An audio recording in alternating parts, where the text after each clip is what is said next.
hellhole. It was a miserable wet month on the Woodhead line, and business was slow. Some of the engines only pulled 2 or 3 trains a day, and would often be stood in sidings, waiting for orders that never came. One evening, Edwin and William were at Penistone, itching to get off duty.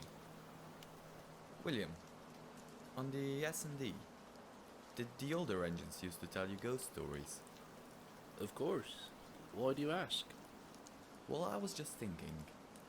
There seems to be a ghost story for every railway in the country, except this one. I never knew anyone old enough to remember any. I'd ask Stephen if I were you. He's been here since the LNER days. Edwin later headed back to Sheffield, where Stephen was simmering away on his own, and asked him the same question. You must have heard something. You've been here the longest. I suppose I have, and yes, I remember. Some of the old Great Central engines were still here back then. They knew this line better than anyone. It was from them I heard about the phantom of the Woodhead Tunnel. Please, do tell. It was over 100 years ago. One cold night, a young engine plunged into the tunnel at full speed, desperate to make up for lost time. He would never be seen again. He derailed inside the narrow shaft, and it collapsed, burying him and his train in the darkness.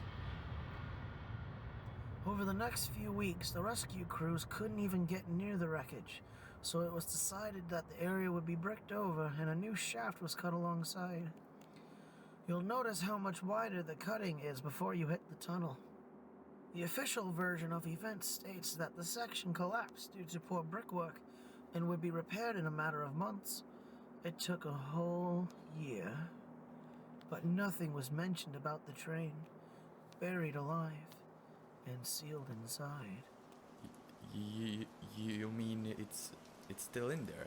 Who can say?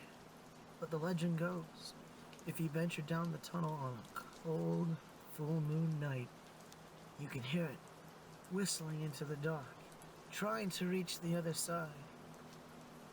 But to no avail. How come I hadn't heard this story before? I've been in the tunnel hundreds of times.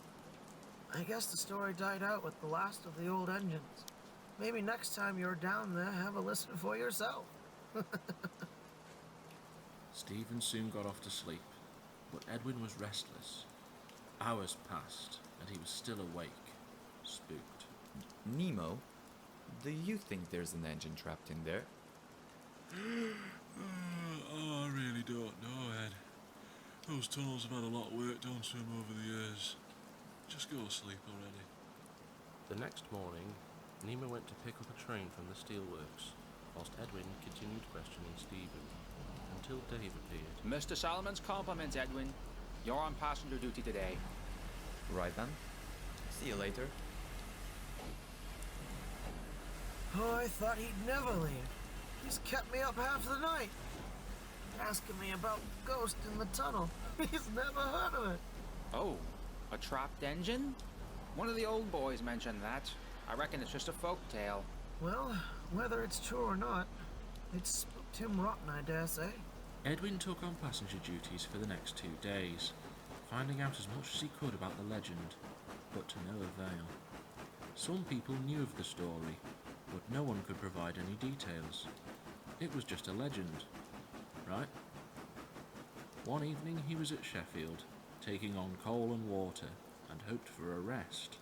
That was, until his driver spoke up. Looks like we'll be out late tonight, Ed. We've got a fast goods for Manchester, and it's urgent.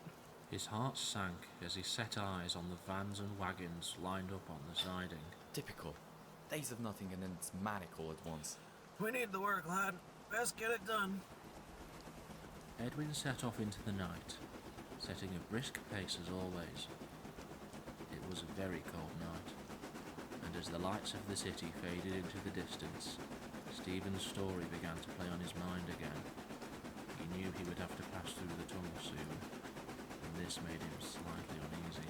Driver, can we speed up, please? before we hit the tunnel. We're already pushing the speed limit, Edwin. What's the matter? Ah, forget it. It's nothing. Edwin took a deep breath and entered the tunnel. He'd been this way hundreds of times, but never at night, never this cold, and it was never this dark. He began to feel very anxious, and a chill coursed its way through his wheels. Then, Edwin thought he heard a strange cacophony of sound in the shaft. Quiet at first, but it grew louder and louder as Edwin charged through the darkness. It's him! It's the engine! Driver! Full steam, please! Get me out of here! Edwin shut his eyes.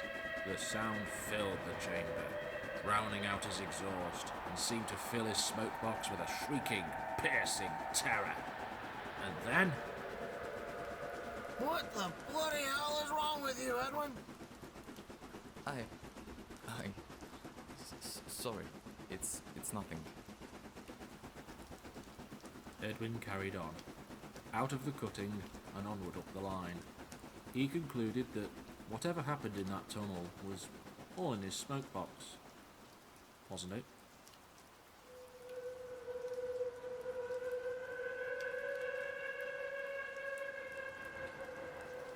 Hellhole, narrated by Robert Jones, starring Timothy Horvath as Edwin, Christopher Lopo as Stephen and Edwin's driver, Jacob Breeder as Dave, and Robert Jones as William and Nemo.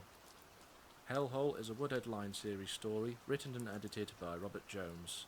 The Woodhead Line series was created by Timothy Horvath.